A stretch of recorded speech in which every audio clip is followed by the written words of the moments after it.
Mr. Speaker, my question is for the Premier.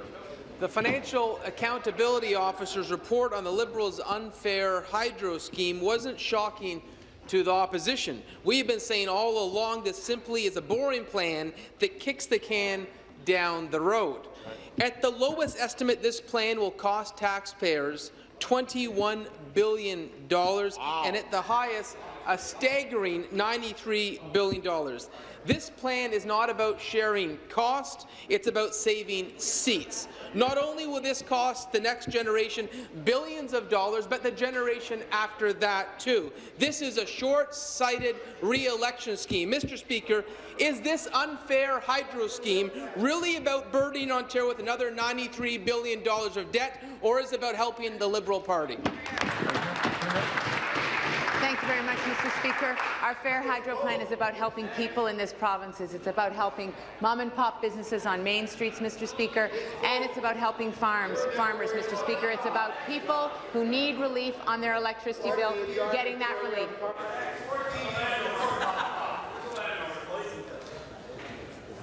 The member from Renfrew, Nipissing, Pembroke, come to order. The member from Beaches, East York, come to order. And if I'm getting signals, I will deal with them. Premier.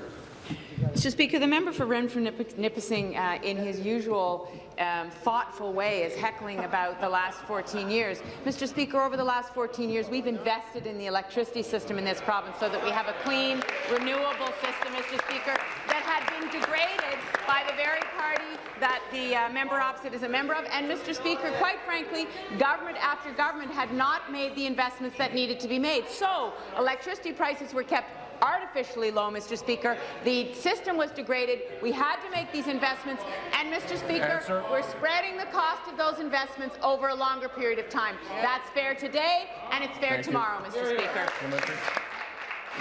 Mr. Speaker, back to the Premier. The Premier said she was investing in the electricity system over the last 14 years. Well, stop investing, because under your watch, you've raised hydro rates 400%. They've broken hydro in Ontario. Every time they touch hydro, they make it worse. So I've got a simple...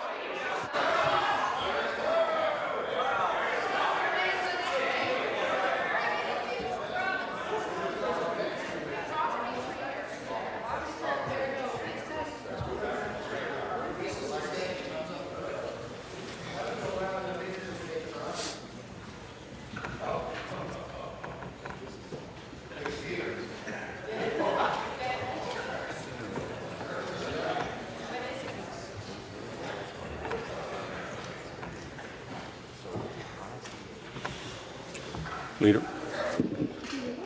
Mr. Speaker, I've got a simple multiple-choice question for the Premier.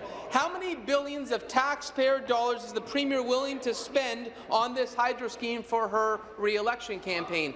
A, $21 billion, question. B, $45 billion, or C, $93 billion? Which is it, A, B, or C? How much taxpayer dollars are you going to waste for the self?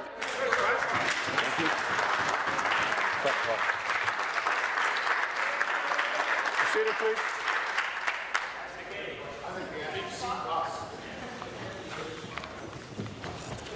The signals have been sent. I'm moving to warnings. Premier. Well, Mr. Speaker, I think it's very clear that the member from Leeds Grenville is warned. Carry on.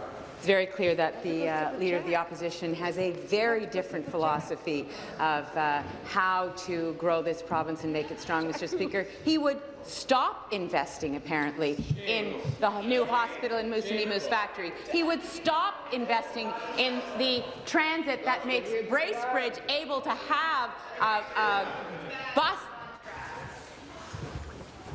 Member from Huron-Bruce, the member from Prince Edward Hastings is warned. Investing in small-town infrastructure like Bracebridges. He would stop investing in a clean, renewable electricity grid, Mr. Speaker, and he would stop investing in the education and the health care resources that are allowing this province to thrive. He would stop investing, Mr. Speaker. That's not a plan. That is a strategy. Member from Dufferin Caledon is warned. I can do this all day. Carry on. That is a strategy for undermining the growth of this province. We're not going to go there, Mr. Speaker. Be seated, please. Be seated, please. Thank you. Final supplementary. Again to the Premier, and the Premier is absolutely correct for once. I will stop investing in bad Liberal contracts. According to the Auditor General, we overpaid $9.2 billion. That's our investment, overpaid by $9.2 billion. The 30 companies that got the contracts, surprise, surprise, donated $1.3 million to the Ontario Liberal Party. That's the investment they're proud of. They have supported the Liberal Party's bank account, not Ontario ratepayers. And everyone sees it. Everyone in the province sees it.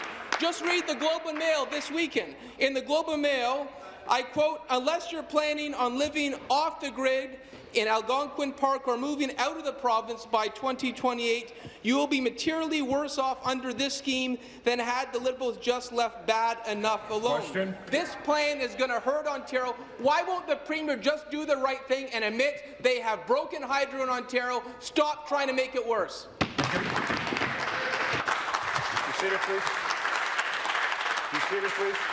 Thank you. Premier. Speaker, we've invested in the electricity system in this province. It is clean, it is renewable, and it is reliable, Mr. Speaker, and people need relief on their electricity bills because of the investments that have been made in order to get us there. And we're spreading the cost of those investments over a longer period of time. And I'm happy, Mr. Speaker, to talk to the next generation about that they are going to be able to access an asset that we've invested in, that we've fixed, Mr. Speaker, because previous governments were not able to or not willing to. Mr. Speaker, the investments that we have made in this province, let's look at what those investments have led to.